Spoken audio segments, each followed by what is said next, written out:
আলিস এত লেট? আরে ঘরে অল্প লুকাই লুকাই বেরাছিলি ওই জন্য। আচ্ছা আচ্ছা, কোন মন্দিরে বিয়া কইলো?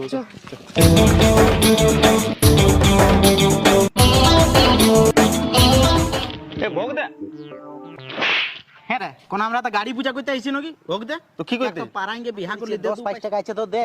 কথা পাবি শালা, আমার কাছে কিছু ধরো না। অত যা ওইখানে লুকু বান্দর পারে বসে থাক, লোক আসবে তখন ভোগ বুঝবি যা। শোন, কি বাবাকে দেখতে দেখতে আশীর্বাদ নিয়ে নিবি। হ্যাঁ, পা পুড়ে কে। হ্যাঁ,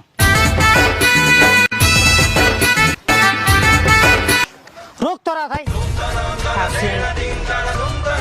মা ঘরে নাই কে যান, বাবাই গেলছে আরতির থালি টাইম থেকে যান। হ্যাঁ, হ্যাঁ, রোগ তোকে আগে কি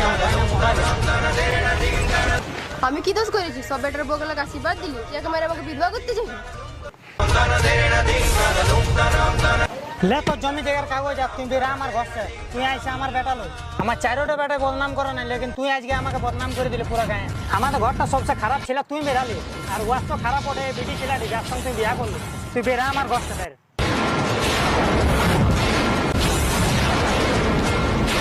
আমি তোর যখন বেটা আইলো তো তোর জমি জায়গায় আমার কিসে হক থাকবে? গেলে আমি জমি জায়গার হিস্সা নিতে না এসেছিলি, আমি বস তোর আশীর্বাদ নিতে এসেছিলি।